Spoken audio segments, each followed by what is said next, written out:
지난 시간에 어디까지 했냐면요. 회귀 문제를 기반으로, 즉 y가 연속형일 때를 기반으로 우리의 추정 타겟은 대부분의 경우에 요 설명 변수가 주어졌을 때 반응 변수의 조건부 기대값을 우리는 x의 함수로서 추정하고 싶어 한다 얘기했고요. 물론 이 추정 타겟은 조건부 기대값이 아니라도 조건부 중앙값 아니면 조건부 뭐 알파센트 퀀타일 다 바꿀 수 있습니다. 그러면 이 fx를 추정하는 방법은 크게 두 가지 계열이 있었죠. 하나는 구조 가정을 주는 방법. 그래서 이 구조 가정이라는 거는 fx가 뭐 x의 선형함수라던가 아니면은 x의 선형함수를 비선형으로 꾼 다음에 다시 선형을 곱하는 방식이라던가 어쨌건 생김새 자체가 그냥 fx랑 너무 막연했는데 우리가 추정해야 하지만 아무튼 어떤 벡터들을 이용해서 특정한 형태를 좀 주는 녀석들이 파라메트릭 모형이었습니다. 한국어로는 모수적 모형이라고 부르죠. 반대로 fx를 추정하는 방법들 중에는 비모수적 모형도 있는데 이거는 fx가 어떻게 생겼는지에 대해서 기본적으로 가정을 하고 있지 않습니다. 그래서 그 녀석들의 대표 주자 중 하나가 K-니어리스트 네이버후드로 우리가 지금 녀석을 다루고 있었습니다.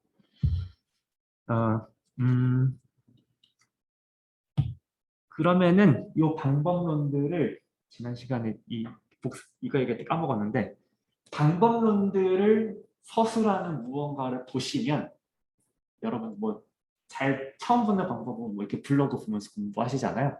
여러분들의 목표는 보통 뭐가 되시는 게 좋냐면은 그래 내가 이 방법을 새로 공부한다고 하자. 그러면은 이 방법은 f hat x를 과연 어떻게 계산하는가까지 오는 게 좋습니다. 내가 이 방법을 알고 있다는 건 트레이닝 데이터 셋이 있을 때 트레이닝 데이터 셋을 가지고 이렇게 해서 주어진 어떤 픽스드 x에 대해서 f hat x를 어떻게 계산한다. 여러분들이 말하실 수 있으면 돼요. 그래서 뭐 예를 들어서 선형회귀라는 것은 여러분들이 f hat x를 x 트랜스포즈 베타 햇으로 계산하면 된다. 그냥 가볍게 이렇게 생각을 하셨었고 단 베타 햇을 트레이닝 데이터셋에서 이렇게 계산한다. 있었죠? 우리 3단원에서 복습할 것이고 회귀 분석 그 입문에서 베타 햇 어떻게 계산한다 배우셨을 거예요. 그 다음에 이제 K-니어리스트 네이버후드에서 f hat x 어떻게 계산했었죠? 뭐 이렇게 지난 시간에 뭐 예제로는 우리 지금까지 보증금 데이터셋으로 간단한 예제를 들어봤었는데 본질적으로는 주어진 x 내가 f hat x를 계산해야 되는 x가 주어졌을 때 어떻게 하는 거예요? y 값 전혀 보지 말고 x 값 기준으로 가장 가까운 k개의 트레이닝 데이터셋을 잡아서 그러면은 x 가장 가까운 3 니어리스트 네이버드만 3개의 점이 탁 잡혀오겠죠? 3개에 대해서 y 값이 3개 있겠죠? 그 y 값 3개를 평균해 내는 것이 k 니어리스트 네이버후드에서 f hat x를 계산하는 방법이었습니다. 자, 그래서 여기서 수업이 끝났었고요. 그다음에 이제 이번 시간에 할 내용은 k 니어리스트 네이버 방법에 대해서 조금 잔챙이 얘기를 조금 하고 그다음에 여기 2단원이니까 다른 방법론들도 구경을 시켜줘요.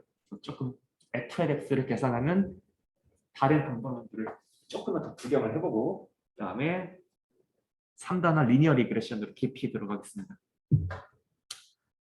자, 이 방법, 그 최근적 비율 방법을 좀 다른 측면으로 살펴보겠습니다. 지금 3개의 꼭지가 있죠? 3개의 꼭지를 좀 직관적인 말을 좀 직관적인 말로 설명을 드릴 건데요. 자, 이게 무슨 말인지 한번 개스해 보면서 읽어봅시다. 이웃 집합 포함 여부가 하드하게 나눠진다. Yes or no. 무슨 말인지 혹시 뭔가 오시나요? 내 주변에 3개의 이웃이 있어. 하나 더 있어. x가 여기 있을 때 3 nearest neighbor 두면은 요 녀석, 요 녀석, 요 녀석 세 개 다 들어오죠. 근데 2 nearest neighbor면 어떻게 돼요? 가장 멀었던 거 하나가 툭 나가버리죠. 다르게 생각하면 어때요?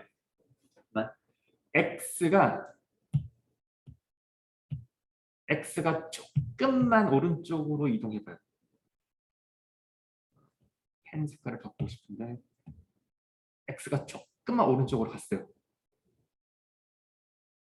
여기서 여기로 가면 3 nearest neighbor가 어떤 점들이 되죠?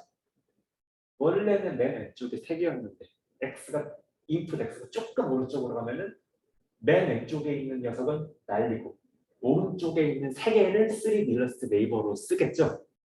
그러니까 그러면은 직관을 한번 발휘해봐요. 지금은 x 그 프레임셋이 오밀전에 모였는데 하나가 y로 확 튀었다고 생각해봐요. 그러면은 f의 x도 x가 이쯤일 때는 요 튠 값에 맞춰서 큰 트렌드, 높은 트렌드를 갖고 있다가 x가 조금 오른쪽으로 가면은 확 떨어져가지고 f의 x가 좀 확 떨어진 값을 가지게 되겠죠.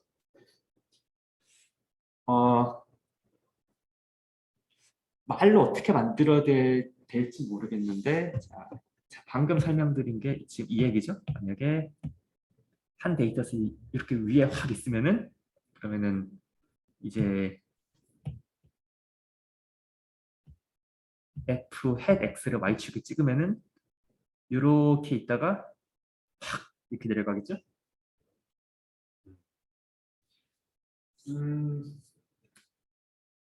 이거를 이 상황이 어떤 임팩트를 주느냐?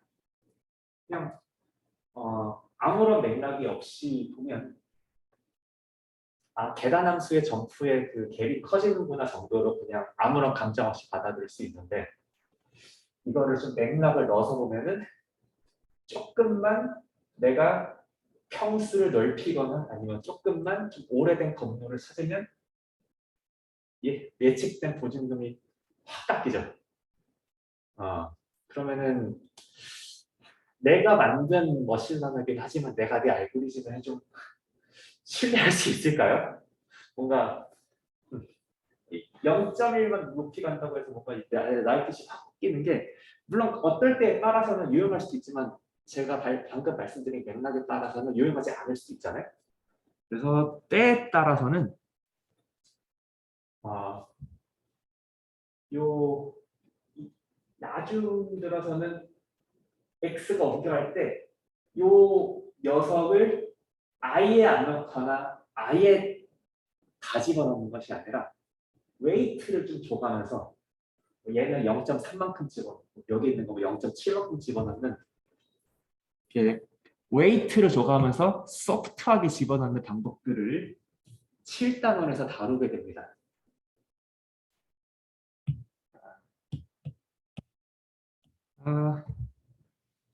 나중에 다룰 거긴 하고 일단 K 최근접 이웃은 이웃 포함 여부가 하드하게 나뉘어진다. 이런 표현을 씁니다. 그 다음에 두 번째, 세 번째 꼭지는 무슨 이야기냐 하면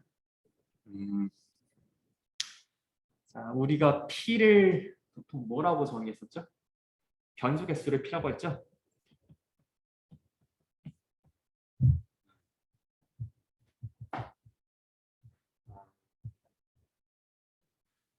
그다음에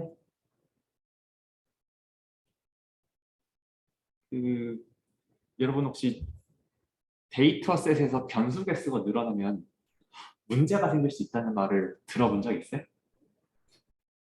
다양한 측면에서 문제가 될 수 있는데요.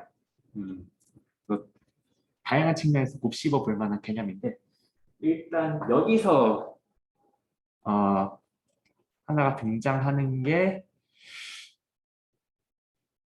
K 니어레스트 네이버후드 방법도 변수의 개수가 늘어나면 어떤 형태로 문제를 일으킬 수 있습니다. 이것도 논리적으로 말이 되는데 이 논리를 직관으로 받아들이기도 어려운 문제입니다. 무슨 이야기인지 한번 뒤에 그림을 통해서 살펴보시죠. 이제부터 설명을 보시면 이걸 생각해도 좋겠어요. 뒤에 나올 거는 저희 K 책임자 비율이 기본적으로 X와 X 간의 거리에 기반하는 거잖아요. 근데 기본적으로 P가 커지면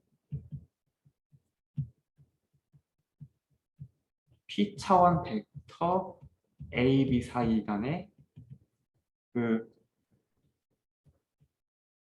유클리드 거리 A 빼기 B 라는 요 그냥 투넘에 적쓴 거예요. 왜냐하면 이상해집니다. 이상해진다는 거는 좀 일상적인 언어고 우리의 직관과 좀 맞지 않아집니다. 우리가 유클리드 거리에 대해서 가지고 있는 어떤 직관적인 믿음이 있습니다. 유클리드 거리가 짧아. 그러면은 이거를 직관적으로 쓰면 비슷하게 생긴 애들일 거야. 이런 믿음이 있죠? 과연 그럴까? 첫 번째 왼쪽 그림을 보시죠.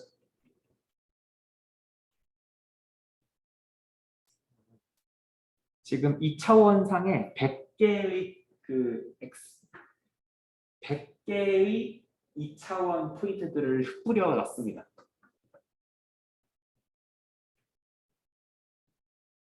그리고 이 점들을 두 가지의 관점으로 한번 봅시다. 첫 번째, 우리가 지금 흩뿌린 게 뭐냐면은 자, xi, 여기서는 잠깐 y가 가능 변수라는 개념을 잠깐 잊어버리세요. 그냥 불편하다. 이렇게 쓰겠습니다. xi1, xi2 포메이션 i는 되기까지 지금 100을 찍어 놓은 거고요. 그러면은 요 한 점에 대해서 이 주어진 빨간 점에 대해서 유클리드 거리가 1인 점들의 잠깐만 100개의 점이니까 요 빨간 점에서 가장 가까운 10개의 점들을 찾아서 가장 가까운 10%의 점들을 찾아서 그 최대 거리 있죠? 최대 거리를 한번 재봅니다. 자, 그러면은 빨간 선, 빨간 요 원이 대충 이해가 되죠? 요 다음에 여러분들은 이 10%의 점들이 포함되는 이 원의 이 반경을 좀 눈여겨 보시기 바랍니다.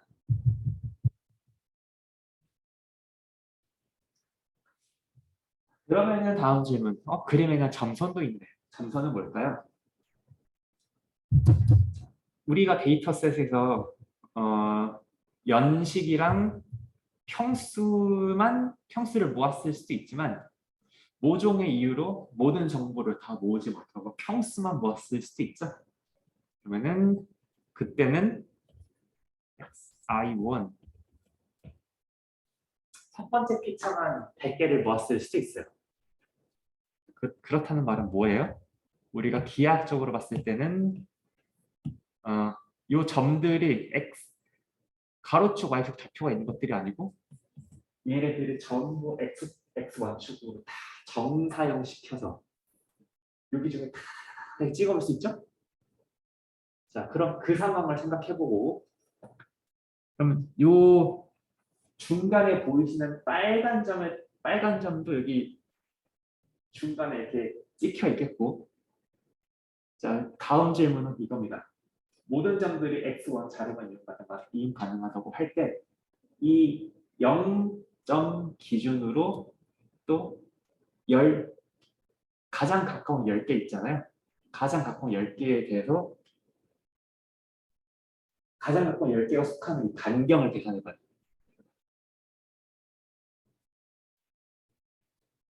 물론 뭐 점들이 어떻게 분포해 있냐에 따라서 달라질 수 있어요. 근데 이거는 예제를 들기 위해서 이 박스 안에 유니폼으로 확 뿌려둔 거거든요. 자, 유니폼하게 뿌려뒀는데 2차원일 때는 10%의 포인트가 속하는 반경이 이 정도 되고 자료를 1차원으로 봤을 때는 속하는 반경이 확대시켜서 요 정도밖에 안 됩니다. 자, 요거를 R2, 요 녀석 R1이라고 하겠습니다. R1이랑 R2 중에 뭐가 더 커요? R2가 크죠. 자, 직관적으로 해석해 봅니다. 차원이 늘어날수록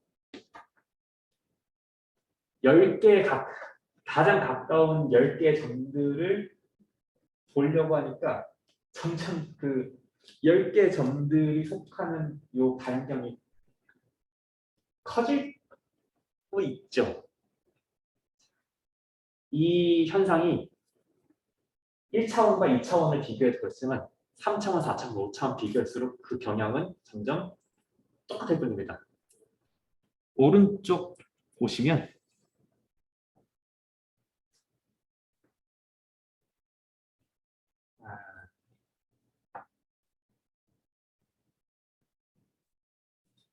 여기 좌측 그림처럼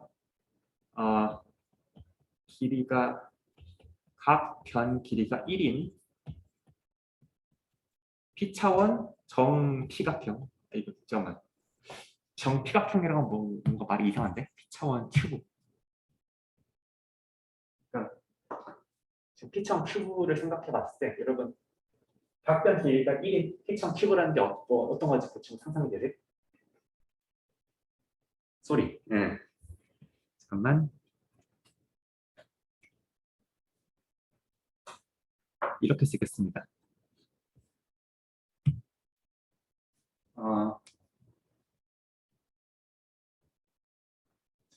각변 길이가 2구나. 마이너스 1,1의 P에서 지금 좌측에서는 P가 1일 때는 우리가 개구간 마이너스 1,1을 살펴봤죠? 여기 끝이 마이너스 1이잖아요. 그 다음에 P가 2일 때는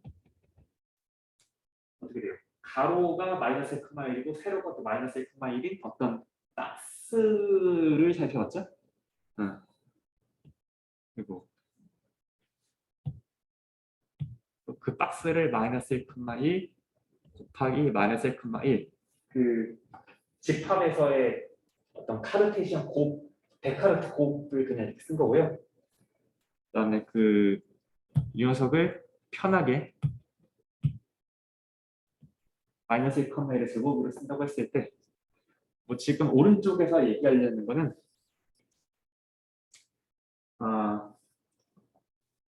어떤 경향을 보는 거냐면 일반적으로 이렇게 x1축, x2축, x3축까지 있다고 했을 때 똑같이 마이너스 1,1 곱하기 마이너스 1,1 곱하기 p가 3일 때 예제를 기준으로 생각해 보면은 이번에는 그 가로에서 마이너스 1,1, 세로에서 마이너스 1,1, 그다음에 높이에서 마이너스 1,1은 어떤 그 강면체를 생각해 볼 수 있죠.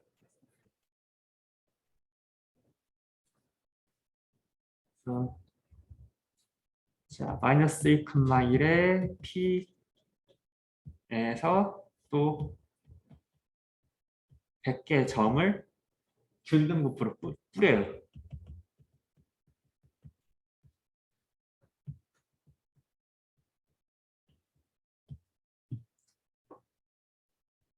마이너스 1,1의 P 중에서 100개의 점을 균등부프를 뿌렸을 때 자, 0,0 1차원일 때는 0 기준, 2차원일 때 0,0 기준, P차원일 때는 0,0 0에서 가장 가까운 10개의 점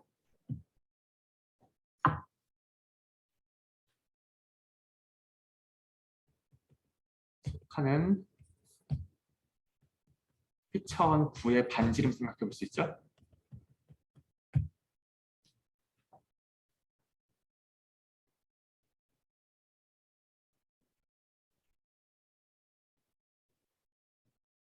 네. 근데 만약에 P가 3을 넘어가면 네. 9의 형태가 아닐 수 있죠. 네. 논리적으로 그냥 구라고 정의를 하는 겁니다. 1차원 구는 인터벌이고요. 2차원 구는 원 채워진 거고요. 3차원 구는 우리가 알고 있는 그 구고요. 4차원 구도 나름대로 정의됐겠죠? 예를 들어서 뭐 P차원 구라고 하면은 이런 점들을 정의할 수 있겠죠? 어떤 점들의 집합, 루트 x1 중심이 0,0이라고 합시다. x1의 제곱 xp의 제곱은 뭔가 c보다 작을 때 여기 요 c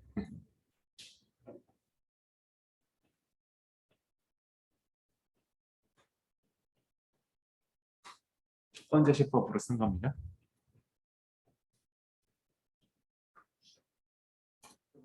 머릿속에서 이런 둘을 생각해 볼 수 있겠어요? 자, 어차피 그 고등학교 때 원도 주어진 고정점에서 거리가 같은 점들의 집합이잖아요. 두라는 것도 주어진 점에서 거리가 같은 점들의 집합이잖아요. 그러니까 P차원 원이라는 것도 주어진 한 점, 여기서 0,0,0과에 관해서 거리가 같은 점들의 집합을 모아놓은 것이고, 그다음에 지금 이 차원의 저주를 설명하기 위해서 거리라는 개념이 얼마나 차원에 취약한지를 얘기하고 있는 과정이고, 거리 개념을 얘기하기 위해서 지금 이제 구를 도입하고 있는 겁니다. 이제 구가 거리로 정의가 되기 때문에 어쨌건 이 오른쪽 그림이 이야기하고 싶은 거는 자, 여기가 지금 0.1이 아까 보셨던 그 10%의 점들이 속하는 요 단지름이거든요. 직관적으로 생각해봐요. 그냥 내가 100개의 점을 유니폼하게 뿌려. 그러면은 대충 10%의 점들이 들어오는 반경은 뭐가 되겠어요? 그냥 그 구의 부피가 되거든요. 그 부피가 돼가지고 1차원에서는 길이가 1, 그다음에 10차원의 그 10%의 점이 대충 들어오는 그 반경이 대충 0.1이 되겠죠? 0.1이 돼야 마이너스가 이렇게 그래서 마이너스 0.1, 0.1 정도 되면은 전체는 마이너스 1,1이니까 길이가 2고, 그다음에 마이너스 0.1, 0.1은 길이가 0.2니까 대충 길이가 10% 정도를 차지해서 내가 균등 분포를 뽑으면은 10개의 점이 대충 이 안에 들어와요. 자, 그러면은 마찬가지로 레디우스를 반지름을 차원이 커질수록 반지름을 얼마나 키워야 10%의 점들이 들어올 것인가? 자, 어때요? 차원이 커질수록 이거 컴퓨터로 계산하는 거거든요. 점점 커져요. 왜죠? 이거를 이해하기 위해서는 P차원 9의 부피 개념이 좀 필요하죠. 그 P차원 9의 부피는 그것까지 우리가 여기서 계산할 필요는 없고, 전달하고 싶은 메시지는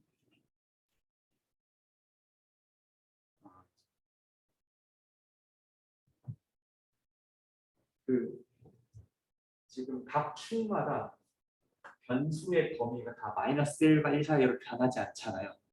변하지 않는 상황에서 0,0 기준으로 그냥 10%의 점이 들어오게 하기 위해서 레디어스가 점점 커져야 돼요. 그렇다는 뜻은 고차원 자료에서는 가장 가까운 10개의 점이라고 해도 그렇게 가까운 점이 아닐 수도 있어요. 공감이 돼요? 네.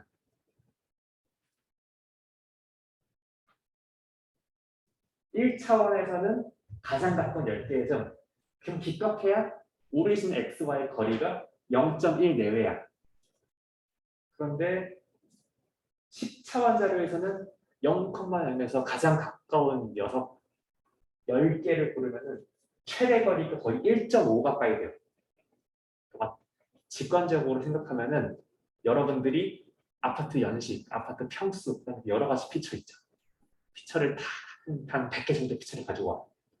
그러면은 100개 정도의 피처에 대해서 내가 알아보려는 물건이랑 가장 가까운 10개를 골라요.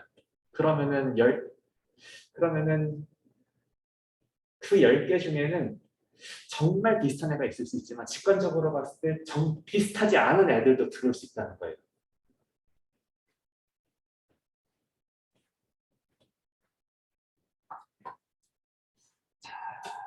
극단적으로 3 리스트 네이버워드를 쓴다고 해도 어, 나는 오래되지 않은 80제곱미터짜리 물건을 보고 싶은데 갑자기 3 리스트 네이버워드 안에 그런 정보는 비슷하긴 하지만 뭐 여기랑 너무 멀거나 아니면은 학교랑 너무 먼 내가 직관적으로 원치 않는 아이템조차 되게 가까운 아이템으로 간주가 될 수 있어요.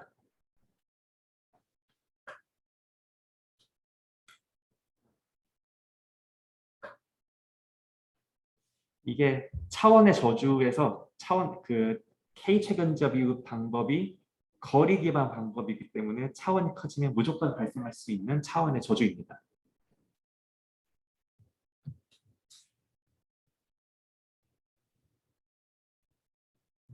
그럼 어떤 교훈을 얻을 수 있을까요? 맞습니다. 좋은 지적이에요. 여러분들이 K 최근자 비율 방법 쓰려면 변수 개수를 많이 안 늘리는 게 오히려 현명한 방법이에요.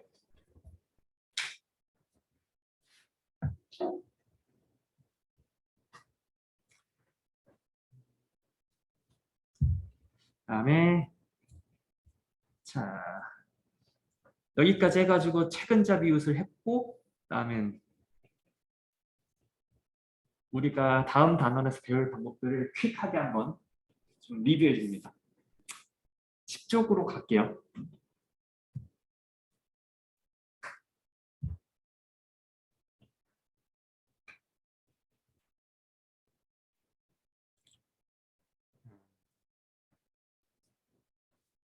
다시 이 오른쪽에 추정하는 방법들로 넘어옵니다.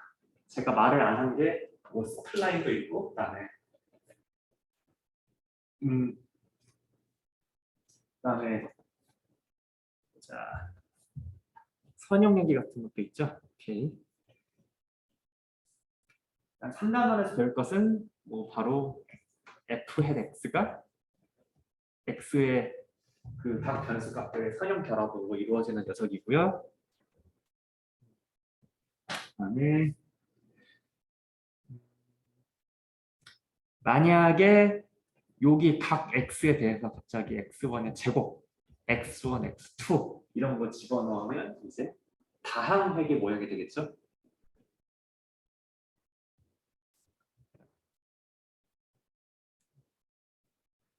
여기서 잠깐 이야기할 거는 너무 뻔한 말이긴 하지만 곱씹어볼 그 가치가 있는 말입니다. 함수 전체를 단 p 플러스 1개의 스칼라가 결정할 수 있습니다. 이거는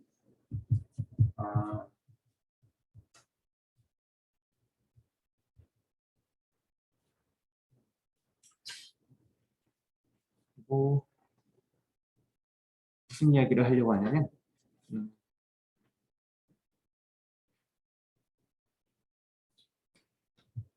이게 다른 모형에 비교하면 선형 모형은 추정해야 될 그 모술 개수가 정말 적은 거거든요. 예를 들어서 2차만 생각해 봅시다. 2차 다음 얘기해 보면은 자 그러면은 베타 0 더하기 베타 1 x1 더하기 베타 p xp까지 있고 여기까지 1차항이고 그다음에 2차항 쫙 집어넣어야 되거든요. 2차항 뭐 있어요? 베타 1 x1 제곱 더하기 베타 1 x1 x2 더하기 여러분 A 더하기 B 더하기 C 제곱 곱셈 전개하면은 A 제곱 B 제곱 C 제곱 있고 A, B, C, C에 다 있죠. 마찬가지로 다항의 2차항이라고 하면은 각각의 제곱에다가 각 인터랙션 탑까지 쫙 집어넣을 겁니다. 그러면은 xp 있다고 x 제곱 있다고 하면은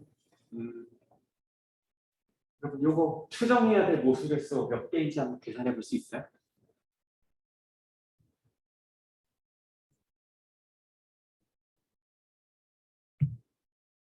자, 하나 p개. 그다음에 여기는 어떻게 계산할 수 있어요? p 커뮤니케이션 2 더하기 p 하면 되죠? 대충 어떻게 될까요? 뭐 다 계산할 필요는 없고 그냥 여러분들 요게 상수 곱하기 p 제곱 더하기 어떤 몇 곱하기 p 이렇게 떨어질 걸 알죠? 그러면은 빅 O 노테이션 이용해서 그냥 O p 제곱 이렇게 쓸 수 있겠죠? 그래서 파란 2차 모형이면은 추정해야 될 파라미터가 제곱으로 늘어납니다.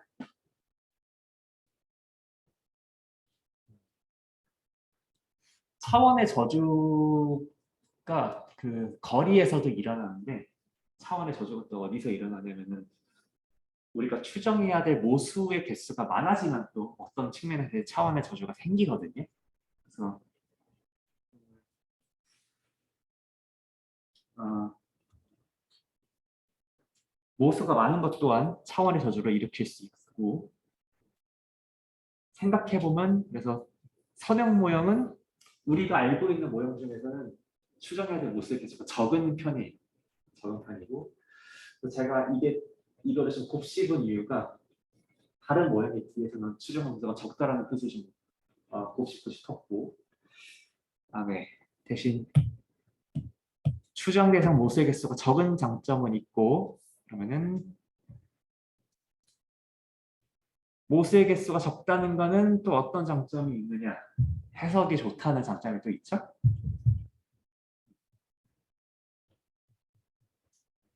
하지만 보통 우리가 다 알고 있기는 해요. F가 실제로 선형 모형일 리 없겠죠.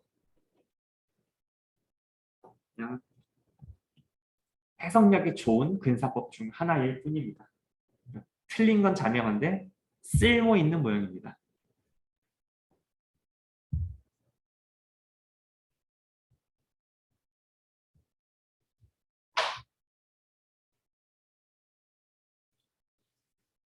어차피 선형 모형 우리가 주구장창 다룰 테니까 이쯤 하고 넘어갈게요.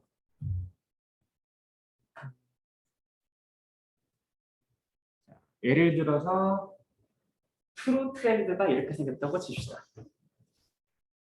자, 이 y가 인컴이고요.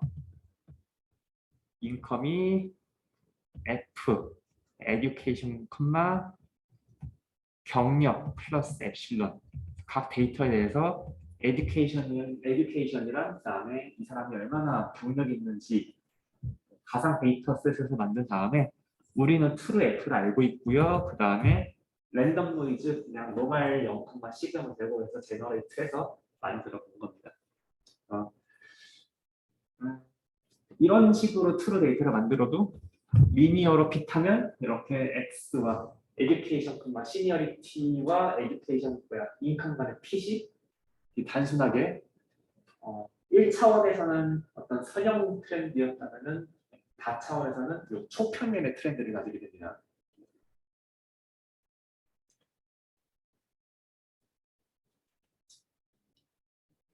얘는 이렇게 생긴 녀석이겠죠? 인컴은 노란색은 인컴 예측값은 어떻게 계산하는 거예요? 자, 뭐 베타 제로 헤드 더하기 베타 원 헤드 곱하기 주어진 에듀케이션 I 더하기 베타 2 헤드 곱하기 시니어리티 I 요 핏이 지금 요 초평면이겠죠?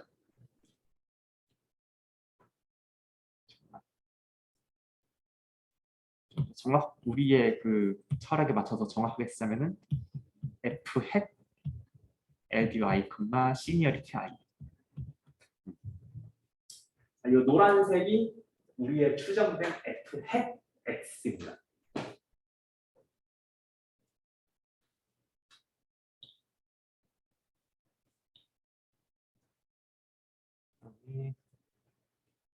실제 트렌드인 요 파란색 트렌드랑은 대충 차이는 있죠. 하지만 그러면 다른 모형들은 어떻게 되느냐?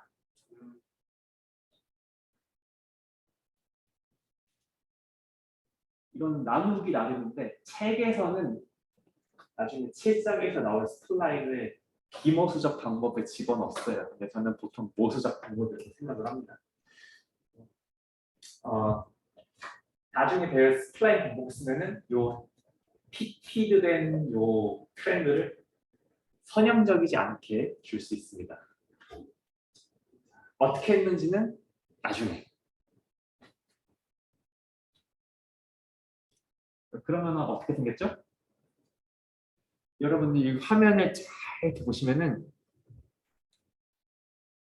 여기 빨간색 로 데이터랑 여기 픽겐 값이랑 차이를 재놨죠? 회귀 분석에서 이 녀석을 뭐라고 부르죠? 잔차라고 부르죠? 이 지금 그 훈련에 사용된 데이터셋을 이용해서 훈련에 사용된 데이터셋으로 잰 잔차라서 지금 훈련 데이터셋 잔차라고 부르겠습니다.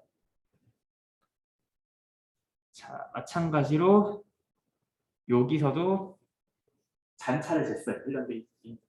요 노란색 선을 적합하기 위해서, 즉 F 햇을 계산하기 위해서 빨간색 선을 썼거든요. 그래서 F 햇을 계산하는데 쓰고 나서 또 잔차를 계산했어요. 잔차가 어떻습니까? 잔차가 좀 줄어든 것 같죠? 회귀 분석 이론 처음 배우실 때도 이런 말 배웠죠? 뭔가 복잡한 모형일수록 훈련 데이터셋에서의 잔차는 줄일 수 있다. 그거를 다시 한번 재확인시켜주는 어떤 이그젠플입니다. 물론 특정 방법과 비교해서 훈련 데이터셋 잔차가 언제나 작은 건 아니에요. 하지만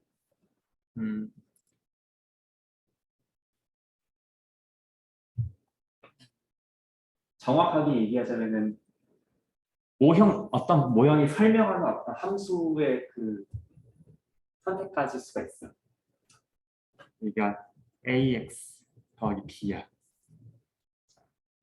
ax 제곱 더하기 cx 제곱 더하기 ax 더하기 b는 얘가 표현할 수 있는 함수인데 얘가 표현할 수 있는 함수를 포괄하죠. 즉 모수적 방법을 쓰면 모수적 방법은 각자 표현하는 그 함수의 폼이 있고 그 함수의 폼이 다른 모형을 포함하는지 포함하지 않는지 관계를 서술할 수 있죠. 예를 들어서 2차 가항회귀는 선형회귀 모형을 포함하고 있어요. 마찬가지로 뉴럴 네트워크라면은 10차 뎁스가 10인 뉴럴 네트워크가 뎁스가 1인 뉴럴 네트워크를 포함하고 있어요. 여러분들이 3장 연습 문제에서 어차피 증명하실 숙제가 뭐냐면은 모형 사이에 포함 관계가 있다면은 큰 모형 기반의 잔차는 늘 작은 모형에서 계산한 잔차보다 늘 작다는 거를 늘 증명을 하시게 될 겁니다. 어렵지 않게 증명할 수 있어요. 뭐 모형의 크기를 잴 수 있다고 쳤을 때 모형들이 서로 사는 세상이 다르면 잔차의 크기를 잔차의 크기의 비교를 논할 수가 없는데 모형끼리 포함 관계가 있다면 잔차들을 비교할 수가 있게 됩니다. 그다음에 회귀 분석 처음에 이런 거 배웠나요? 잔차가 0이면 좋은 모형이다라고 배웠나요? 잔차가 0이라고 해서 좋은 모형은 아니죠. 네, 잔차가 0이라는 거는 주어진 데이터에 딱 맞는 녀석일 수 있고 실제 내가 모형을 이용해서 나중에 뭔가 유용한 행위를 하려고 한다. 예를 들어서 새로운 x가 들어왔을 때 y를 예측하려고 한다. 현재 데이터에 훈련 데이터에 딱 맞는 모형은 사실 미지의 데이터에 대해서 잘 맞지 않을 수도 있죠. 그렇기 때문에 잔차가 0이면 잔차가 0인 게 딱 좋다는 건 아니다. 이런 얘기를 좀 들으셨을 테고요. 그다음에 잔차가 0인 현상에 대해서는 오버피팅이라는 말을 쓰긴 쓰는데 오버피팅이라는 말은 5장에서 다시 정의할 겁니다.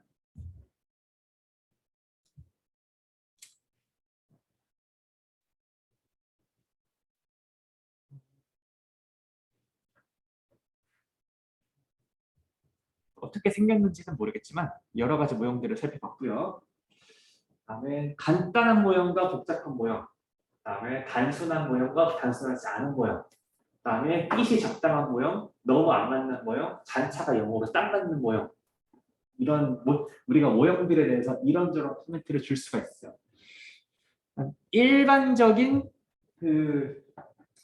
이 전체적인 세 가지를 우리가 이 전체 과목에 통틀어서 보실 거지만 일반적으로 보자면은 예측 정확도가 높은 모형과 해석성이 좋은 모형은 꼭 같이 가지는 않습니다.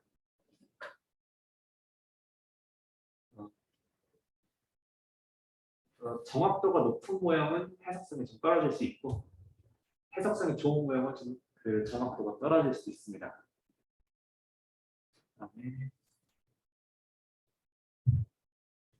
그래서 분석의 목적이 내 이 모형으로 해석을 좋게 할 것인가 아니면 내가 이 모형으로 그냥 이 모형을 어떤 그 엔지니어링 과정에 집어넣어서 그냥 그 대모형에 맞추는 아큐러시만 높이는 게 중요하냐. 자, 다시 얘기할까요? 내가 이 모형을 이용해서 이게 어떤 시스템 안에 들어있어가지고 이 아이폰 시스템 안에 이 사진이 내 친구라는 걸 잘 예측하는 게 중요하면은 예측 정확도를 중요하시겠죠?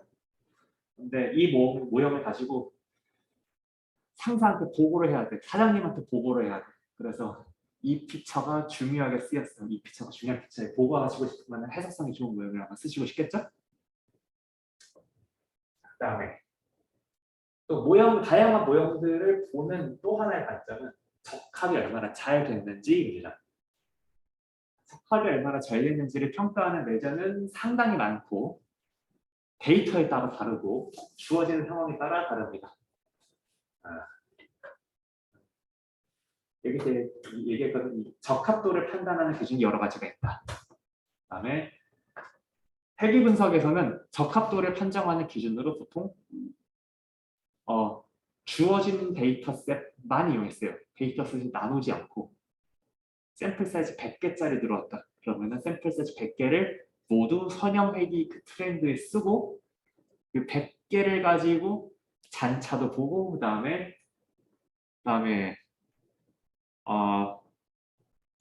만약에 뭐 그 에러들이 적당히 등분산성, 정규성 따른다고 할 때 뭐 모형 적합성 평가 같은 것도 하셨을 겁니다. 근계 서브 핏 테스트 하셨어요? 적합성 검정하셨어요? 모형 적합성 검정? 그런 거 하셨겠죠? 안 했어도 괜찮아요. 네.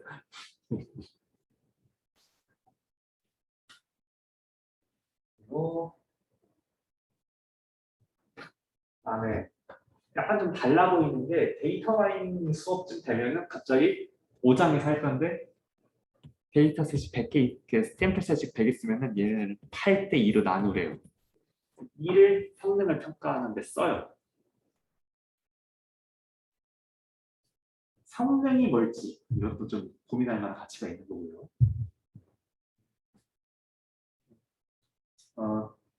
어느 하나가 쓸모없고 쓸모있다기보다는 이 분석의 목적이 뭐냐에 따라서 필요한 걸 써야 되는 겁니다. 5장에서 다시 얘기할게요. 자, 그 다음에 또 하나를 모델을 보는 시각이 단순한 모형 vs 블랙박스 모형이 있습니다.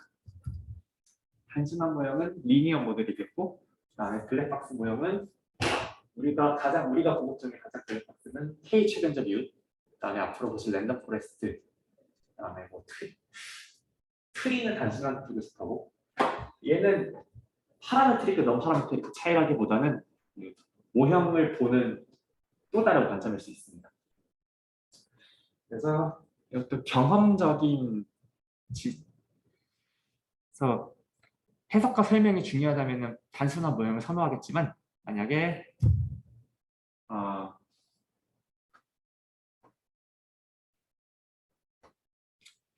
그 랜덤 포레스트나 그레디언트 부스팅이나 아니면은 딥뉴럴 네트워크처럼 해석과 설명이 전혀 필요 없고 나는 성능 향상만 하고 싶다 그러면은 블랙박스 모형을 선호하고 싶으실 수도 있습니다. 물론 데이터셋에 따라서는 리니어가 오히려 더 잘 성능을 좋게 하기도 합니다. 지금까지 너무 당연한 뜬구름 잡는 이야기만 하고 있죠. 저희가 한 네 번째 숙제쯤이면은 지금까지 공부한 지도학습 알고리즘들로 다 성능 계산해보는 숙제를 좀 드릴 예정입니다. 이번 수업 때 배울 요 모형들을 해석성을 한 축으로 하고, 그다음에 모형이 얼마나 큰지, 얼마나 다양한 F를 표현할 수 있는지를 한 축으로 했습니다. 어느 축이냐면 자,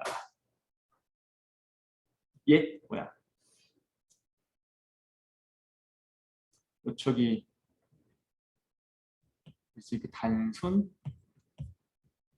블랙박스고요. 그다음에 함수가 복잡하면 단순한 거고 함수가 복잡하면 블랙박스죠. 그다음에 좌측은 인간이 주관적으로 판단하기에 해석성이 좀 낮은 모형, 해석성이 좋은 모형 이렇게 축으로 해둔 겁니다. 그래서 선형여기 분석은 보통 우리가 최소 제곱법을 피팅하기 때문에 영어 문헌을 보실 때는 그냥 최소 제곱 이렇게 써 있기도 해요. 우리가 보통 최소 제곱법이라고 하면 이 정도가 있고요. 그다음에 6장에서 배울 라수가 변수가 만들 때 변수를 선택할 수 있는 방법이라서 훨씬 더 해석성이 좀 좋은 측면이 있습니다. 그다음에 6장에서 배울 제너럴라이즈 알게브라 모델이랑 그다음에 7장에서 배울 트리가 8장에서 배울 트리가 7장. 네. 라수가 6장이고 중간에 있고요. 그다음에 또 8장에서 배울 트리 양성분 알고리즘과 9장에서 배울 소프트 테크놀로지 좀 아래에 있습니다.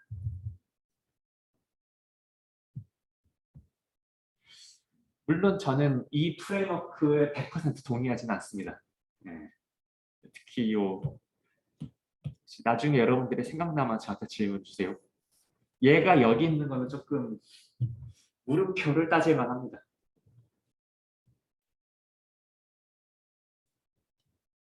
자, 그다음에 또 당연한 이야기들을 좀 하고 있는데 조금 한 5분 정도 쉬었다가 마저 슬라이드를 보겠습니다. 4시에 다시 할게요.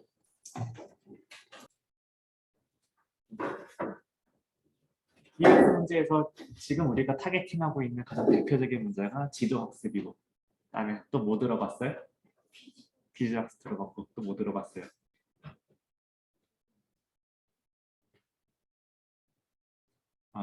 자, 그 문제를 만약에 트레이닝 데이터 셋이 있고 그게 꼭 x1, xi, yi의 형태일 필요는 없지만 뭔가 어떤 인풋과 아웃풋의 관계를 자료를 이용해서 추정하는 게 문제에서 어떤 중요한 목표다. 그러면은 다 기계학습이라고 부르는 것 같아요. 실제로 기계학습 머신러닝을 그 위키피디아에서 검색해 보시면은 그냥 되게 브루드한 말로 써 있습니다. 기계학습 알고리즘은 컴퓨터 알고리즘인데 컴퓨터 알고리즘을 어떻게 하는 것이냐? 데이터를 이용해서 지가 알아서 패턴을 학습하도록 하는 어떤 알고리즘 이런 식으로 써 있어요. 메시지는 뭐 이렇게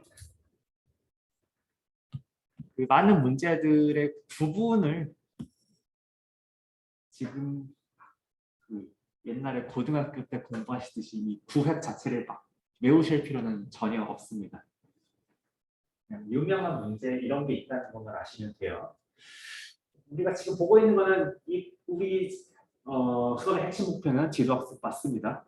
x가 주어졌을 때 y의 조건부 분포를 파악해서 이거를 이용하면은 뭐 x와 y와의 관계를 해석할 수도 있고요. 아니면 x를 이용해서 y를 예측할 수도 있고요. 그다음에 우리가 수업에서 주로 다루지 않고 주로 다별량 자료 분석에서 많이 할 게 비지도학습입니다. 얘는 y가 없고요. x만 있습니다. 그래서 x만 있다는 것은 조건부 분포를 파악하는 것이 아니라 이 데이터셋 자체의 분포를 파악하는 게 주로 목표인 문제입니다. 특히 또 x라는 거는 x 하위 변수가 여러 개 있잖아요. 타겟 변수 하나를 정하는 게 아니라 이 x 데이터셋 내부의 이 다양한 변수들의 알려지지 않은 관계를 주로 파악하는 게 목적인 경우가 많습니다. 그래서 뭐 예를 들어서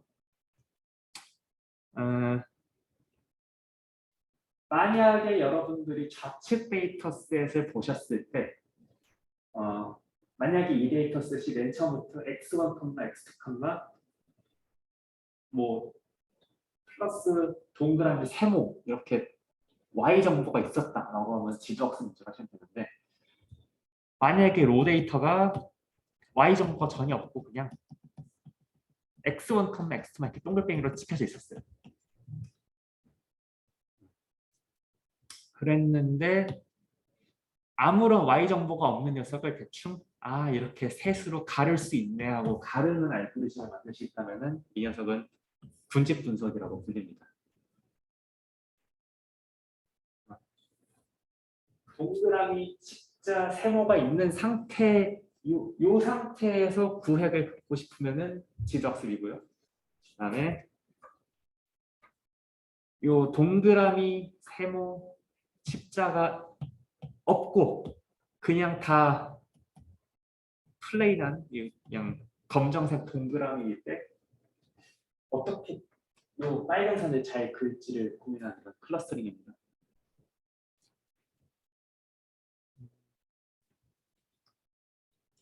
자, 그래서 클러스터링 문제 같은 경우에는 만약에 좌측이 검정색이었다면은 조금 우리가 육안으로 보기에는 구획이 제일 되어 있으니까 구획을 나르기 쉬운데 오른쪽 데이터 한번 보시죠. 오른쪽 데이터는 만약에 오른쪽 데이터가 지금 우리 여러분들이 보신 것처럼 색깔 그다음에 요 플러스 정보가 있었다면은 여러분들은 이 정보를 이용해서 이렇게 구획을 한번 이렇게 나가 보실 수 있겠죠? 이건 지도학습을 하신 겁니다. 그다음에 클러스터링을 한다는 건 뭐냐? 요 색깔 정보가 전혀 없는 상태에서 이 데이터셋에서 구획을 지어줄 수 있을까를 고민하는 게 클러스터링입니다. 여러분들 만약에 얘네들이 다 검정색이에요. 그러면 세 구획으로 나누실 수 있을까요? 쉽지 않죠. 애초에 세 구획으로 나눌 필요가 있는지도 좀 의심을 가질 수 있습니다. 무슨 말을 하고 싶냐면은 비지도 학습은 좋은 학습이라는 걸 정의하기 힘든 경우가 많아요.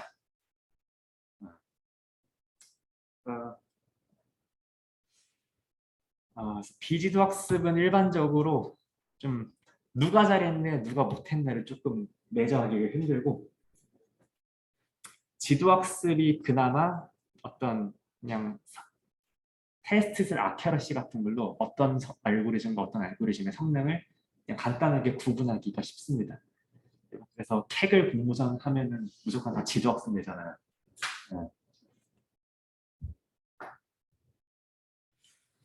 그래도 비지도 학습은 상당히 많은 측면에서 필요합니다.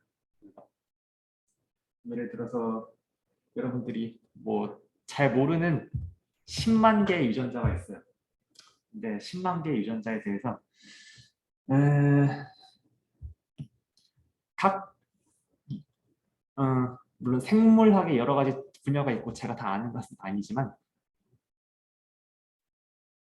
100명의 경기도 평택에 사는 사람들을 착착착 이렇게 리크루트를 하다가 10만 개 유전자에 대해서 10만 개 정보를 쫙 찍습니다. 그래서 변소 1, 변소 110만 그다음에 샘플 사진 100입니다. 한 사람 한 사람 리크루트하면 너무 비싸요. 그러면 이제 N은 10이고 P는 10만의 데이터수 이런 거 나오죠. 물론 여기 옆에다가 이 사람이 당뇨 걸렸네 안 걸렸네 붙여가지고 어떤 유전자가 당뇨와 가장 연관이 있는지 찾고 싶은 경우도 있어요. 이건 지도학습의 관점에 가깝죠. 어떤 경우에는 그냥 이 유전자와 여기 실제로 발현되는 값, 이 실제로 기록되는 값은 유전자를 실제로 뜯어서 살펴봤다기보다는 유전자나 아니면 어떤 유전 형질에 대응한 어떤 단백질들이 있어서 특정 그 단백질 물질에 반응하는 농도 같은 것일 수도 있습니다. 그러면은 과학적인 어떤 물음이 어떤 유전자가 그 정보를 해독해가지고 특정 물질, 어떤 단백질을 이런 식으로 변환을 시켜주는 역할을 하는지 궁금한데 각 유전자는 아니고 단백질의 역할을 분명하고 싶은데 심한 게 언제 다 공부예요. 그러니까 데이터를 보고서 대충 여기 값이랑 여기 값이랑 패턴이 비슷하면은 얘가 얘를 좀 영향 미치는 거 아닌가? 가설을 세울 수 있죠. 반대로 얘가 얘한테 영향 미치는 거 아닌가? 가설을 세워볼 수도 있고요. 그러면은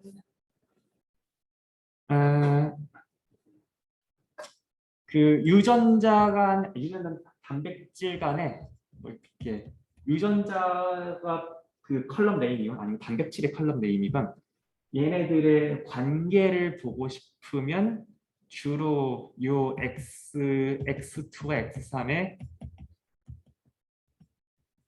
공분산이나 아니면은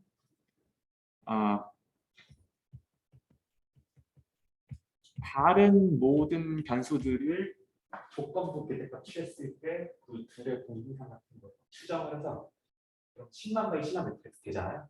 10만 바이 10만 매트릭스 돼서 넌제로 이게 몇 개나 있는지 쫙 나열해서 탑 K를 추리고 그렇습니다. 답일량 들으시는 분? 오케이, 네. 여러분 그 자료가 있을 때 자료의 공분산들을 모아놓은 게 공분산 행렬이죠. 보통 시그마로 부르고요. 시그마를 추정해가지고 성분별로 뭐가 탑 K를 치는 예를 해볼 수 있고, 그다음에 조건부 그 공부상의 조건부 사실을 정확히 말하면 조건부 상관계수인데 조건부 상관계수는 자료가 정규분포를 따른다는 가정하에 인버스 코밸런스 매트릭스라는 동치입니다. 그래서 방법론에 따라서는 그 역공분산 행렬을 잘 추정을 하면은 유전자의 어떤 발현 관계 같은 거를 한번 가설을 세워볼 수 있어요. 자, 비지도학습의 하나의 예제를 그냥 잠깐만 설명을 드렸습니다. 물론 여러분들이 실제로 만나시는 거지만 딱 지도학습, 비지도학습 이렇게 구획이 되지 않는 경우가 많아요. 여러 가지 방법으로 다 풀어보고 가장 상부에 보고하기 쉽고 정부 보고서에 남기기 쉬운 방법론을 아마 쓰시게 될 겁니다. 그다음에 물론 머신러닝 문제는 그냥 머신러닝이라는 건 브로드하게 정의된 함이기 때문에 비지도학습에 속하지 않는 문제도 있고요. 예를 들어서 레이블이 없는 데이터와 레이블이 있는 데이터가 혼재되어 있는 경우에 그 마이너 fx 경우를 추정하는 준지도학습도 있고요. 그다음에 강화학습도 많이 들어보셨을 것 같습니다. 강화학습 같은 경우에는 이게 세팅이 워낙에 다양해가지고 다 말씀을 드리긴 그렇지만 보통은 구조가 x, t, a, t, y, t인 경우가 많고요. t는 시간입니다. 그래서 시간적으로 데이터가 계속 모일 때 뭐를 찾고 싶냐면은 요걸 만들고 싶어요. Y를 예측하는 게 아니고 A를 여기서는 예측한다기보다는 A를 결정하는 F를 만들고 싶은데 A는 보통 이 데이터셋상에서 X랑 Y는 그냥 관찰되는 것이고 A는 우리가 여러 개 중에 하나를 택하는 거거든요. 예를 들어서 게임을 하는데 점프를 누른다던가 아니면은 내가 온라인 쇼핑 몰 운영자인데 이 사람한테는 뭐 조거 벤츠 광고를 보여주고 어떤 사람한테는 아니면은 좀 모자를 보여준다던가. 그러면은 여기서의 문제는 X를 관찰했을 때 내가 무언가 결정을 하고 싶어요. 결정을 한 보니까 약간 지도학습이랑 약간 다른 것 같죠? 네. 결정을 해가지고 이 결정이 내가 관찰하는 y에 영향을 미치고 그다음에 보통 이런 감학술의 목표는 내가 관찰하는 y를 잘 예측하는 게 아니라 내가 앞으로 관찰한 y를 최대화하는 게 목표입니다. 여러분, 광고 보여줘서 사람들이 물건 사게 하고 싶죠. 물건 살지 안 살지 예측하는 거 필요하긴 하지만 내가 궁극적으로 원하는 건 물건을 많이 사게 하는 겁니다. 그다음에 누구 있죠? 만약에 A가 사회과학에서의 정책이라고 해서 II라고 하면은 뭐 있어? 정책은 약간 이거랑은 이 프레임워크긴 한데 약간 다르다. 그다음에 맞춤 의료라고 하면은 이런 메디컬 레코드가 옛날에 메디컬 히스토리 되는 사람이 있을 때 약을 줄지 말지, 이부프로펜을 줄지, 아스피린을 줄지 아니면은 결정하는 규칙을 한번 만들어 보고 싶겠죠. 어떻게 위해서? 사람을 가장 오래 살게 하기 위해서.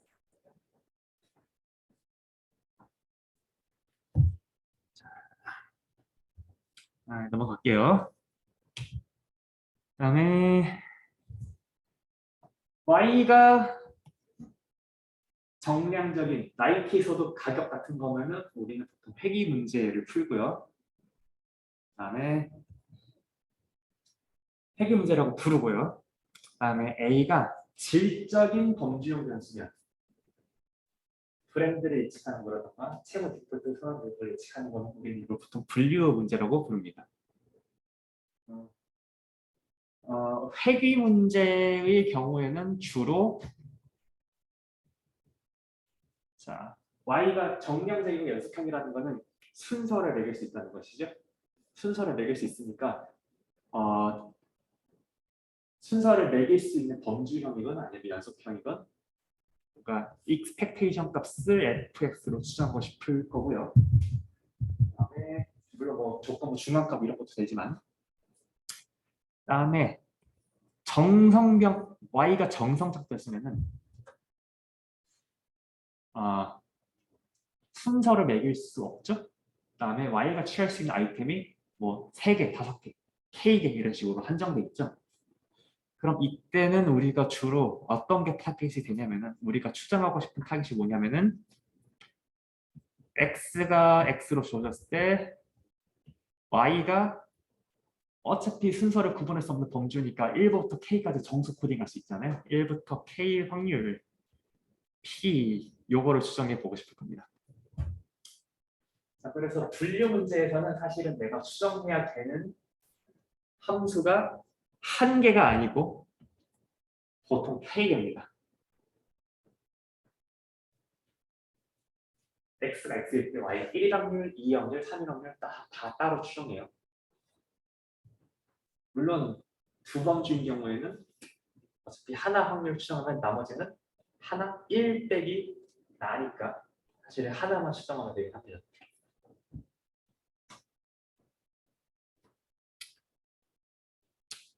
자, 그리고 이거는 뭐 과학적인 건 아닌데 기억하면 좋은 거라서 동일한 이름의 방법론이라도 이 y가 정량적인 회귀를 쓸 수 있는 변수가 아니면 정성적인 변수에 따라서 세부 절차가 달라집니다.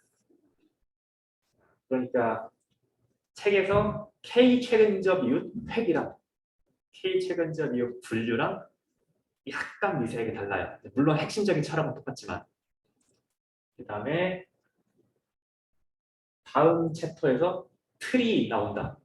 틀이 회귀랑 틀이 분류랑 약간 달라요. 물론 핵심적인 철학은 똑같지만 이거 인지하고 다음부터 보시면 좋을 것 같습니다. 그래서 보통 이 책의 설명 순서는 통계학과의 전통을 따라서 Y가 연속형의 경우를 회귀를 먼저 다루고요. 그 다음에 분류를 다룹니다.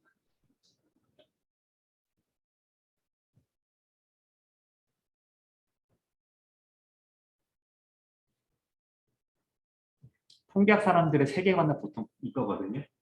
특정 방법론을 회귀 문제에서 이해할 수 있으면 분류 문제를 풀려면은 맨 마지막에 손실함수만 바꾸면 된다. 이게 통계학자들의 세계관입니다.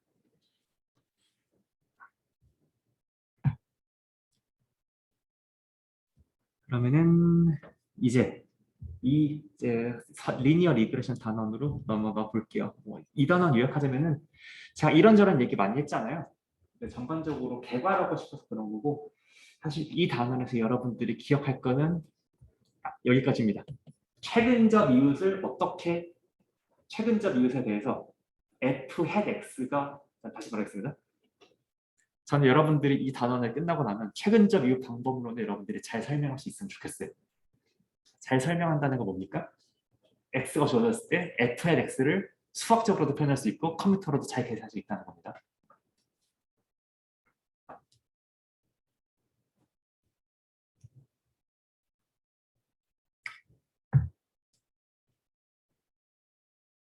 혹시 이제 2장 마치려고 하는데 질문 있으실까요? 잠시간에 네. 생의 변수가 너무 많아지면 네. 실제로는 거리가 네. 가깝지가 않게 있다고. 네, 맞아요.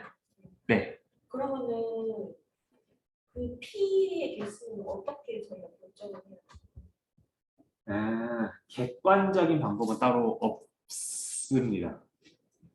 그, 어, 그 상황에 따라서 이 정도면 내가 직관적으로 받아들일 수 있다라고 딱 생각되는 정도에서 그냥 멈춰야 됩니다. 그다음에 보통 K 최근적 이웃을 피팅할 때는 K 최근적 이웃만 쓸 건 아닐 거거든요. 다른 알고리즘도 모두 피팅을 해볼 테고 각 알고리즘들의 각각의 장단점과 성능, 계산 속도를 모두 따져서 최종 모형을 좀 결정하게 되겠죠.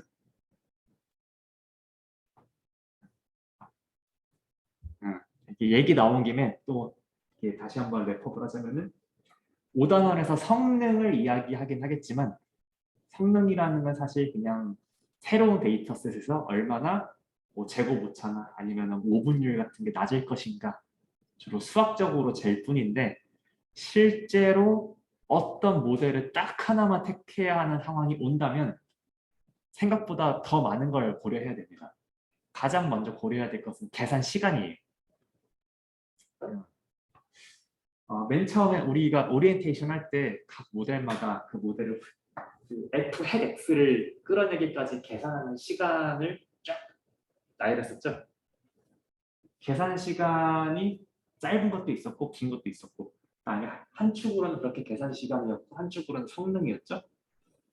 성능이 1이 맥스라고 했을 때 0.01밖에 차이가 안 나요. 그런데 계산 시간이 100배 차이 나. 0.01의 아큐러시를 높이기 위해서 내가 AWS 클라우드 사용료를 100만 원이던 걸 1억을 낼 수 있느냐, 그거는 이 회사가 얼마나 리소스를 쓸 수 있느냐랑 이 아큐러시를 높이는 게 얼마나 금전적인 이득을 줄 수 있는가를 모두 종합적으로 따져봐서 결정을 하시게 되겠죠.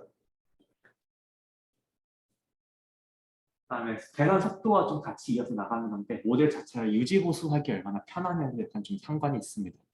유지보수한다는 건 나중에 또 새로운 데이터에서 또 들어올 거잖아요. 또 들어왔을 때 다시 훈련을 시켜야 되는데 물론 계산 시간도 들 수 있지만 어떤 뭐라고 해야 돼? 실제로 이 모델을 운영하는 사람이 만약에 회사 그만두고 나서 후임자가 들어왔을 때 얼마나 인수인계하기 편하냐 이런 실무적인 문제까지도 좀 고려가 될 수도 있습니다. 다음에 이 머신러닝 알고리즘을 구현하는 보통은 잘 만들어진 소프트웨어들을 쓸 텐데 뭐 H2O나 텐서플로우나 아니면 여러 가지를 쓰실 텐데 그 약간 알고리즘 쓰는 거에도 경로 의존성이 있거든요. 만약에 여러분들이 회사에서 모 회사의 엔터프라이즈용 머신러닝 그 트레이너를 샀어요. 그 트레이너가 조금 더 잘 만들어 놓은 알고리즘들이 있을 수 있어요. 이 알고리즘은 이 제품은 그레이디언트 부스팅을 잘해. 딥뉴럴 네트워크는 개발하다가 말았어. 그럼 어쩔 수 없이 그 그레이디언트 부스팅을 쓰시겠죠? 그래서 메시지는 여러 개를 배워두시는 게 좋습니다. 제가 지금 산학을 추진하는 모 회사는 H2O를 써요. 들어보셨어요? H2O? 이게 머신은 맞아요. 맞습니다. 이 웹페이지에서 이게 URL 주소입니다. h5.ai 치시면은 그 상업용 상업용이라는 거는 이 작은 컴퓨터에서도 물론 돌아갈 수 있지만 더 큰 컴퓨터에서 더 큰 컴퓨터에서 더 큰 데이터셋을 그 엔지니어가 그렇게 힘을 많이 들이지 않고 훈련할 수 있게 도와주는, 그다음에 훈련이 끝났을 때 그 모델을 우리 진짜 유저한테 잘 서비스할 수 있게 도와주는 여러 가지 추가 기능들을 잘 덧붙인 녀석을 얘기하는데요.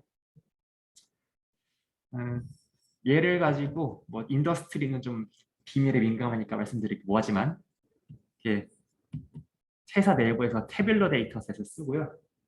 요거를 태블러 데이터셋을 잘 넣어서 엔터를 시키면은 지가 알아서 한 10가지 모델 중에 가장 좋은 거 하나를 딱 뽑아줍니다. 그리고 그 1등이 부스팅이었던 것 같아요. 잘 기억은 안 나요.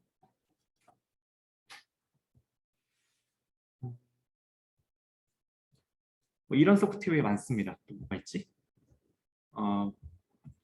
여러분들이 잘 아는 그 대부분의 클라우드 서비스 있잖아요. 애저, 마이크로소프트 애저나 구글 클라우드 플랫폼, 다음에 아마존 웹 서비스 모두 자체적으로 클라우드 서비스 안에 데이터를 집어넣으면은 F 헤드 X를 계산해주는 서비스들이 다 있습니다. 얘네들 문법 계속 바뀌거든요. 지금 미리 공부하실 필요 없고 회사에 가셔서 필요할 때 배우시면 됩니다. 이제 3장으로 가겠습니다.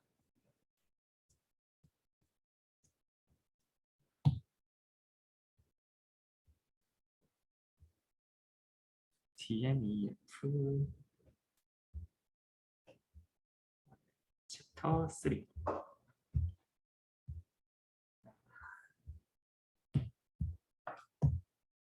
여기는 아마 다들 선형회계 분석을 들으셨을 거라고 가정을 하고 조금 기본적인 파트는 다 스킵하고 다음 챕터를 준비하는데 필요한 알고리즘적인 측면을 좀 부각해 봤습니다. 자, 여러분들이 아시는 걸 일단 다 얘기해 볼게요.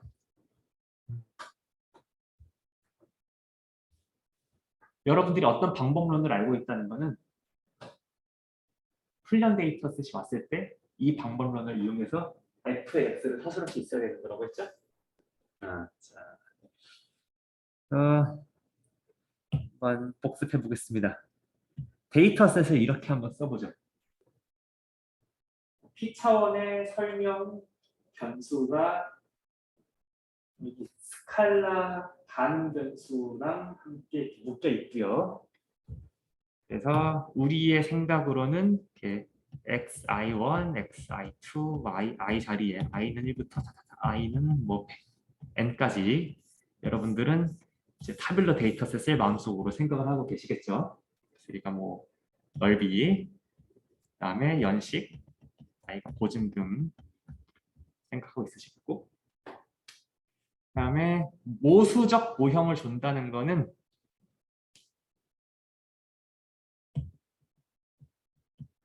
우리가 이 가정을 하고 계신 거죠. expectation y given x equals x는 xi 트랜스포즈 x 트랜스포즈 베타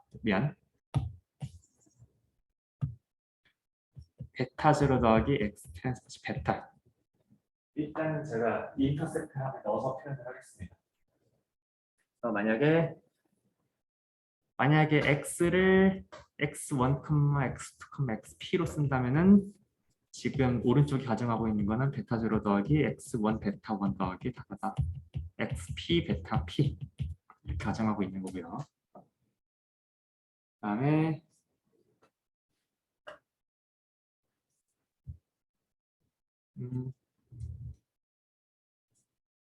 여러분 베타 헷 어떻게 계산하는지 기억나세요?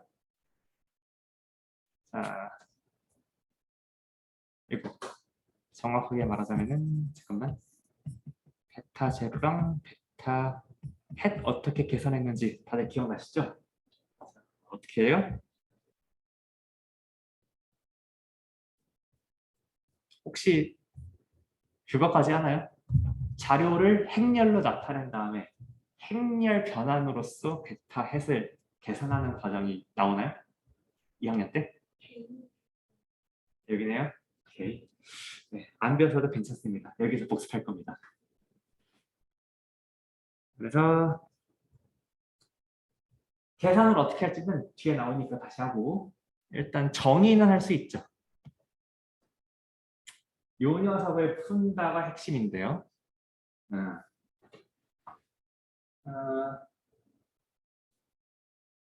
요 녀석은 뭐죠? 1번식은 뭡니까? 1번식. 각 좋습니다. 네. 각 i점에 대해서 각 i에 대해서 내가 대충 내가 예상한 선형 트렌드는 베타즈로 넣은 베타야. 베타즈로 넣은 x의 트렌드 베타야라고 했을 때 좌측은 실제값이고 오른쪽은 베타 제로랑 베타가 주어졌을 때 예측으로 나온 예측된 값으로 나온 녀석이죠. 그다음에 그 녀석을 제곱해가지고 평균을 시킵니다. 네, 그래서 이거를 보통 한국어로는 오차 제곱 합을 최소화시킨다라고 얘기를 하고, 그다음에 아니면은 약간 그 말의 혼동을 좀 허용하고서 잔차 제곱합을 최소화시킨다라고 말하기도 하고요. 영어로는 residual sum of squares를 최소화시킨다라고 하죠. 여기 ISLR 책에서는 요 파트를 RSS라고 보통 지칭합니다.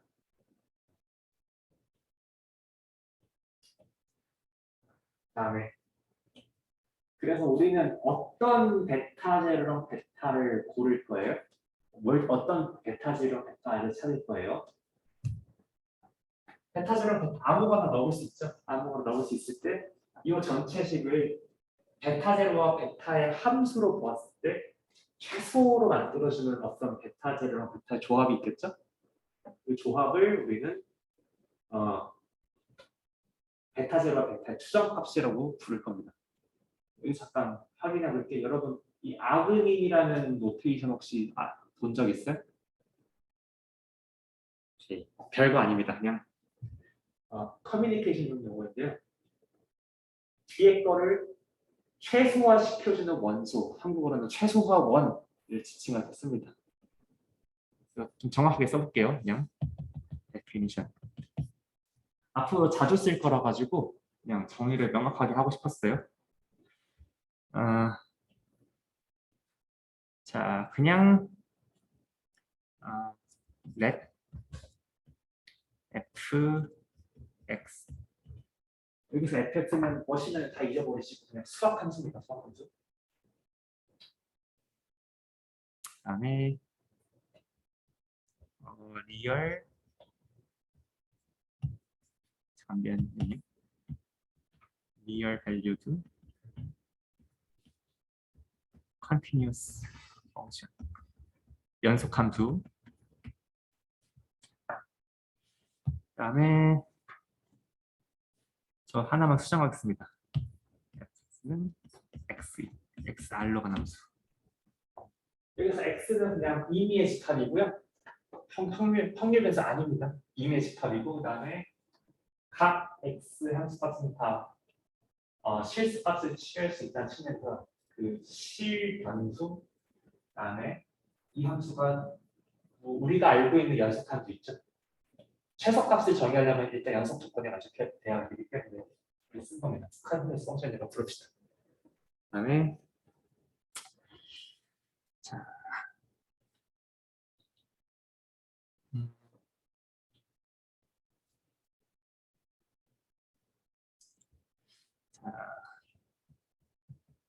만약에 x 스타가 아금인 x fx라는 정의는 지금 표기법입니다. 표기법.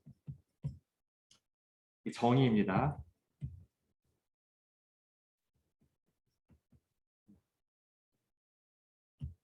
여러분 최소화원은 어떤 정의를 만족시키면 최소원이라고 부를 수 있을까요? 이분 자, 그 말 한번 집중해 봅시다. 그 최소값이라는 거는 다른 녀석보다 함수값이 가장 낮아야 되죠. 그렇죠? 가장 낮다는 걸 어떻게 서술할 수 있냐면 fx 스타가 fx로 섞어 나갔다. for any x in x.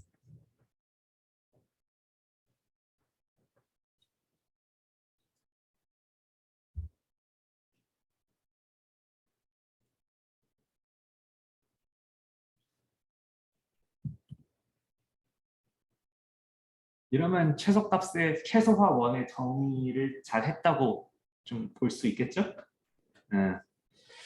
물론 이거는 약간 좀 맥락적으로 취약할 수 있는 정의입니다. 최소화 원이 여러 개인 함수도 있을 수 있잖아요.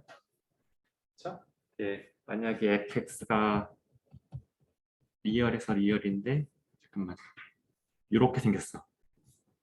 그러면은 얘는 둘 다 x 스타의 정의를 그 최소화 원의 정의를 만족하죠? 그러니까 사실 아그민 자체는 되게 여러 개일 수 있기는 한데 만약에 최소화원이 유일하다면 이퀄러스고요.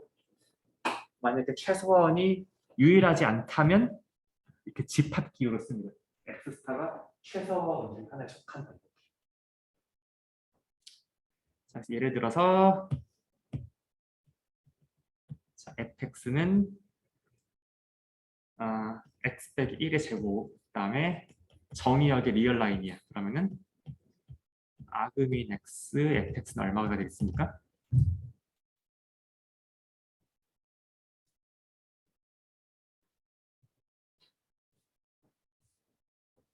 이 차함수에 언제 최소화돼요? x가 언제일 때? 1이죠? 오케이, 좋습니다. 그다음에 자 같은 함수인데 아금인 x가 패구간 2,3이야. 그럼 아금인 fx 얼마일까요?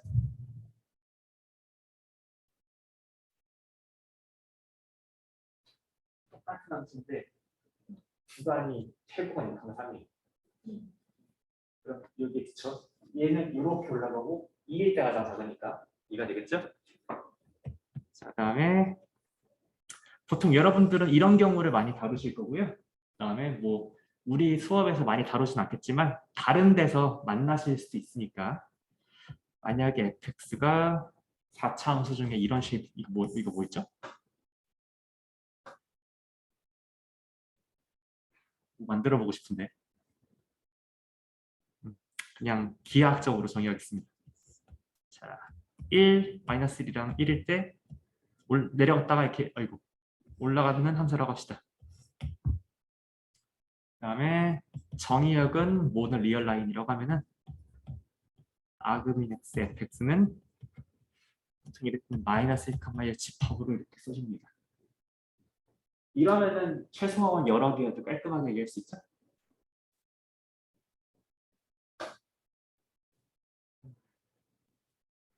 그래서 맥스랑 미인과는 다르게 아그맥스랑 아그민은 그 인풋이 뭐냐를 담으립니다. 인풋이 뭐냐. 여기가 그냥 아그가 아니고 미이다. 그러면은 이 함수 자체의 최소값을 묻는 거죠.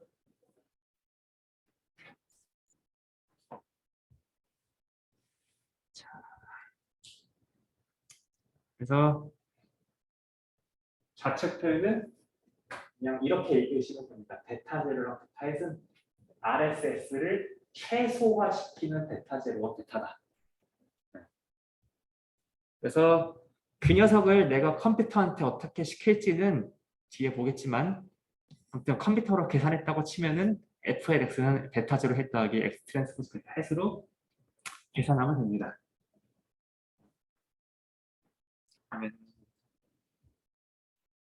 음, 자, 리콜. 그래서 베타 제로 햇이랑 베타 햇 어떻게 계산해요?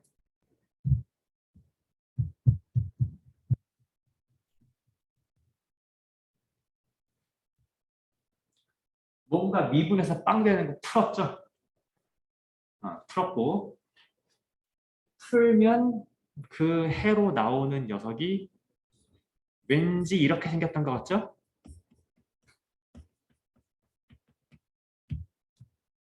그다음에 x가 어떻게 생겼어요? 자, y가 어떻게 생겼어요?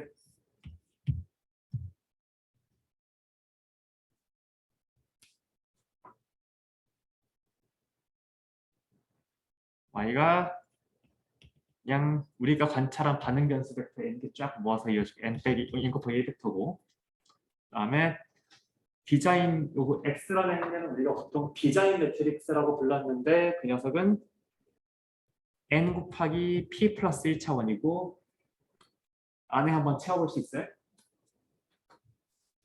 웬만하면은 우리가 엑셀 테이블에서 생각하는 그 녀석을 보통 채우면 됩니다. 엑셀 테이블에서 자료 우리가 보통 어떻게 집어넣죠? 자, 첫 번째 첫 번째 자료, 첫 번째 행에 집어넣고 두 번째 자료, 두 번째 행에 집어넣고 n 번째 자료는 n 번째 행에 집어넣는 걸 보통 우리가 엑셀에서의 타빌러 데이터 이렇게 코딩을 하죠.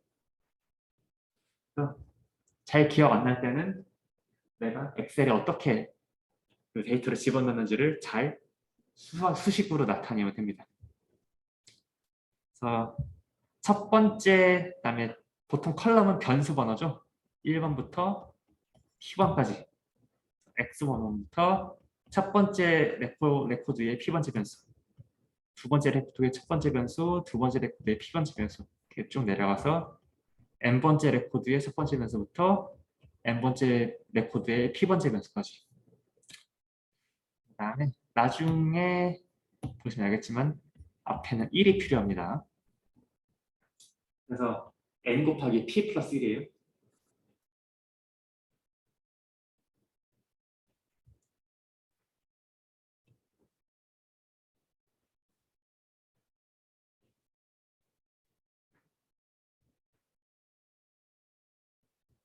음.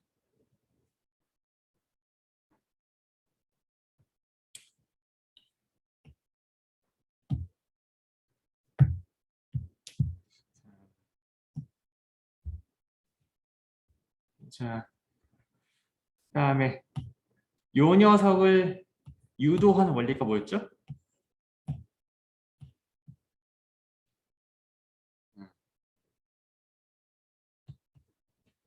무언가를 미분해서 0을 풀었죠? 그렇죠. 이 화면에서 뭘 미분해요? 이 화면에서? 이게 보이시는 화면에서?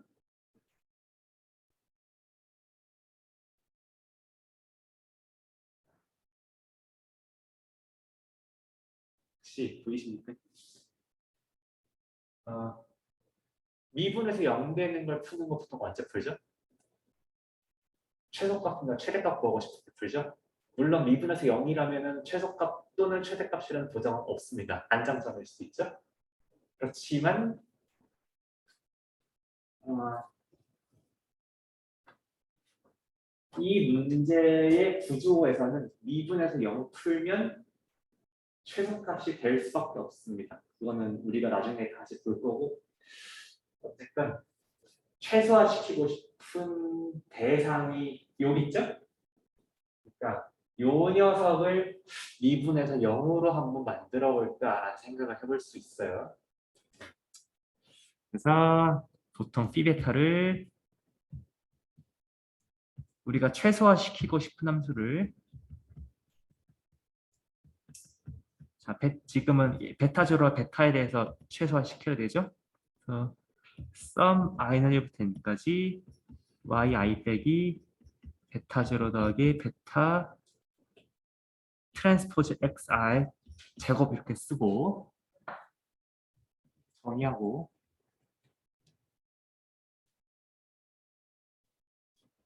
이제 다들 오른쪽은 x랑 y는 자료가 차곡차곡 들어가 있고 얘는 그냥 1차원, p차원, 즉 p 플러스 1차원 벡터의 함수라는 거는 다들 좀 자연스러우시죠? 그래서 음, 얘를 그래서 우리가 배웠던 게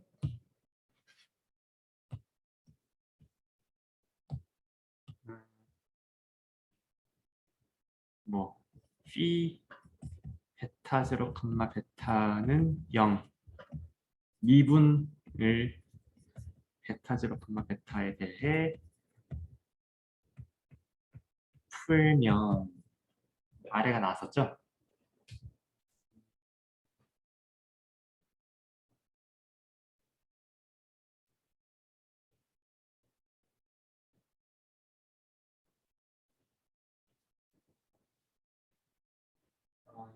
제가 3장에서 다루고 싶은 거는 일단 첫 번째는 이겁니다. 왜 이게 나왔는가? 아이고, 소리. 다른 펜 써야지. 왜 이 로스 펑션을 다루는가?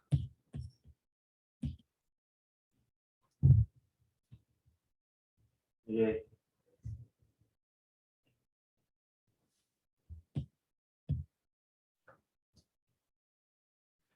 이 첫 번째 이 단원에서의 제가 핵심적으로 다루고 싶은 첫 번째 질문이고요. 두 번째는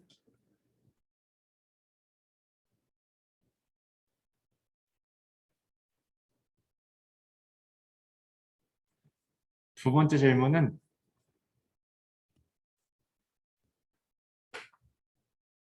자, 아까도 우리가 얘기했다시피 미분에서 0 된다고 해서 최소값은 아니죠. 어.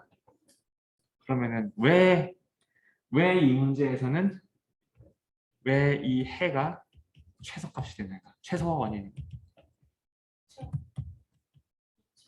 아, 좋습니다. 맞아요. 2차 함수인 것도 큰 몫을 해요. 2차 함수면은 미분에서 0 되면 무조건 최소화 원인가요? 스칼라에 대한 2차 함수면은 늘 그렇죠. 그렇죠. 네. 인풋이 1차원이 즉 인풋이 스칼라가 아닌 경우에는 미분에서 0 된다고 해서 꼭 최소값은 아닙니다. 가장 단적인 예제가 fx, y는 x제곱 빼기 y제곱 있죠? 얘 그레디언트 x, y는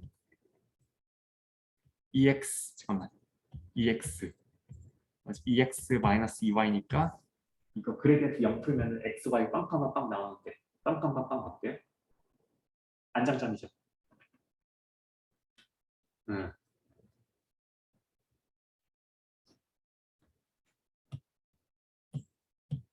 그래서 다변수 함수로 이루어진 그러니까 다변수 인풋에서 2차 함수는 최소화의 조건에 조금 더 신경을 쓸 필요가 있습니다. 그다음에 제가 리니어 리그레션 단원에서 하고 싶은 세 번째는 요거를 실제로 이거를 풀었을 때 이걸 유도하는 겁니다. 이렇게 쓸게요. 세 번째 유도.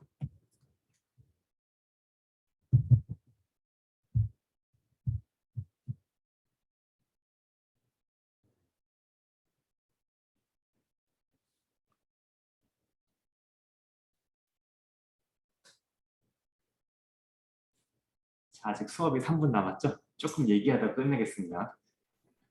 자, 일단 첫 번째 왜 이 로스를 고려하는가? 일단 우리가 최소제곱법의 정당화를 했어요, 한번. 자, 우리의 추정 대상은 뭐? 이거는 2단원에서 얘기했던 걸 잠깐 복습하는 겁니다. 2단원에서 정당화 방법 하나. 자, 정당화 방법 두 개입니다. 첫 번째, 잠깐 y디스로스.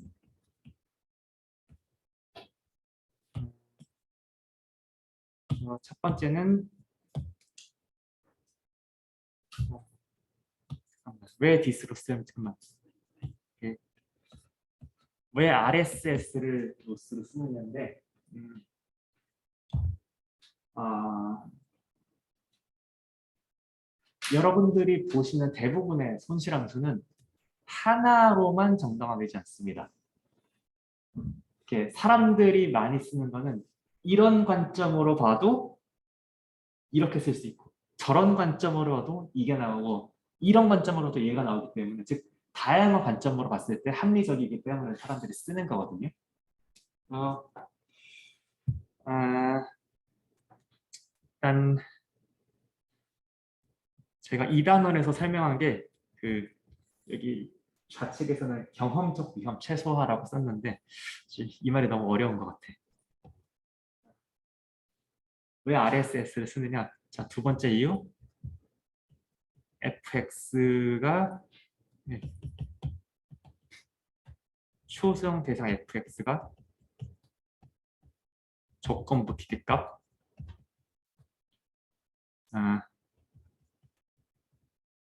expectation y 기본 라지 x 이퀄 스몰 x이기 때문에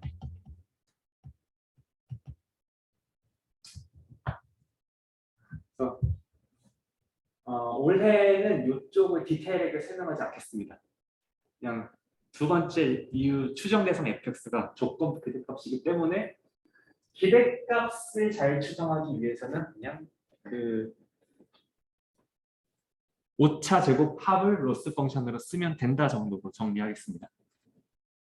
자, 그러면은 한 가지 관점 조건부 기대값을 추정하기 때문이고요. 그렇다면 선형 모형이라고 해도 내가 추정하는 대상이 조건부 기대값이 아니고 조건부 중간값이면 여러분들은 로스를 바꾸시면 돼요. 자, 그 다음에 왜 디스 로스를 쓰느냐? 자, 다음 시간에 할 거 첫 번째는 뭐냐?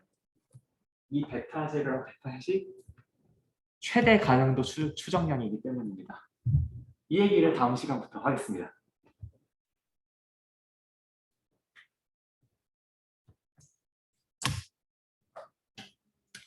감사합니다.